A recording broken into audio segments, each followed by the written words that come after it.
नमस्कार, मैं हूं जितेंद्र दीक्षित। तारीख पे तारीख, तारीख पे तारीख, तारीख पे तारीख। फिल्म दामिनी में अभिनेता सनी देओल की ओर से बोला गया ये डायलॉग भारतीय न्याय व्यवस्था की हकीकत को बयान करता है। लोग सालों साल अदालतों के चक्कर लगाते रहते हैं और कई बार इंसाफ की आस में लोगों की जिंदगी तक खत्म हो जाती है। भारतीय न्याय व्यवस्था की इसी हालत के कारण 80 और 90 के दशक में एक समानांतर न्याय व्यवस्था की शुरुआत हुई और इस न्याय व्यवस्था को चलाते थे अंडरवर्ल्ड डॉन। माफिया डॉन ऐसी अदालतों के जज हुआ करते थे जो कि झटपट अपना फैसला सुना देते थे, लेकिन ऐसी अदालतें दो-धारी तलवार की तरह होती थी। गोवा गुटखा के मालिक जेएम जोशी को अब अपनी जिंदगी के 10 साल जेल की सलाखों के पीछे गुजारने होंगे। मुंबई की विशेष मकोका अदालत ने इन्हें संगठित अपराध गिरोह से ताल्लुक रखने का दोषी करार दिया है।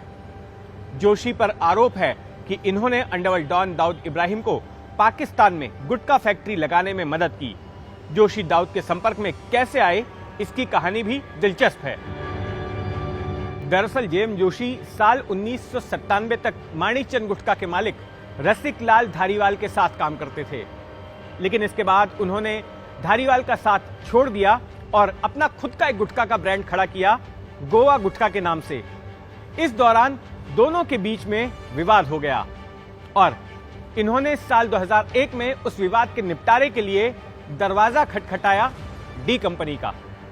दाऊद इब्राहिम की अदालत ने अपना फैसला तो सुना दिया, मामला तो निपटा दिया, लेकिन बदले में मेहनताने के तौर पर मांग की कि लोग उसे पाकिस्तान में उसकी खुद की एक गुटखा फैक्ट्री शुरू करने में मदद करें। दाऊद ने अपने गुटखा ब्रांड का नाम फायर गुटखा रखा था और इस कारोबार को चलाने की जिम्मेदारी दाऊद के छोटे भाई अनीस इब्राहिम और एक रिश्तेदार को दी गई। फैक्ट्री लगाने में मदद की खातिर दोनों कारोबारियों के पाकिस्तान जाने का भी आरोप है। भारत से कारोबार स्थापित करने के लिए लोग और 3.25 लाख की मशीनरी भी दुबई के रास्ते कराची भेजी गई, लेकिन इस बीच एक गड़बड़ हो गई।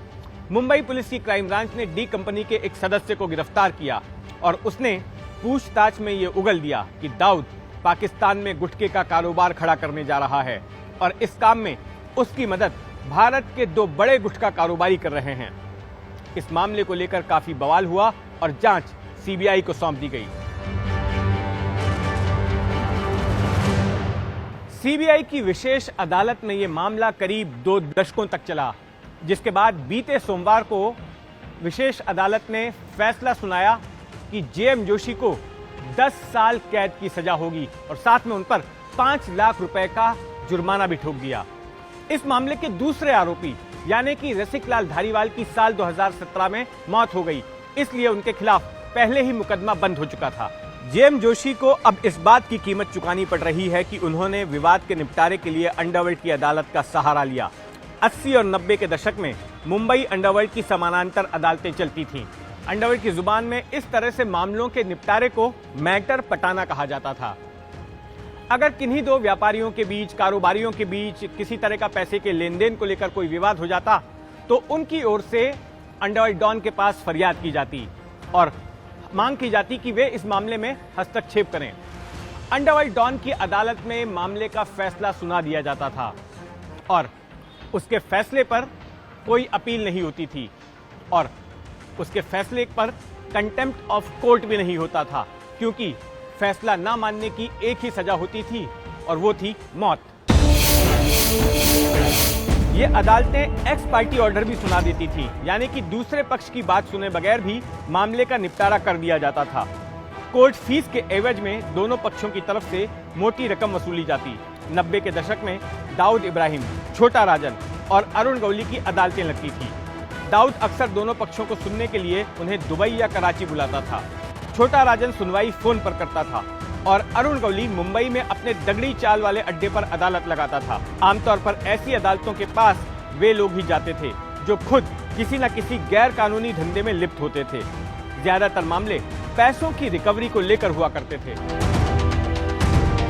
हमारे देश में इंसाफ कछुए की रफ्तार से मिलता है और यही वजह है कि न्याय की दरकार में लोग अक्सर ऐसे लोगों के पास चले जाते हैं जिनका खुद ही न्याय व्यवस्था के साथ 36 का आंकड़ा होता है।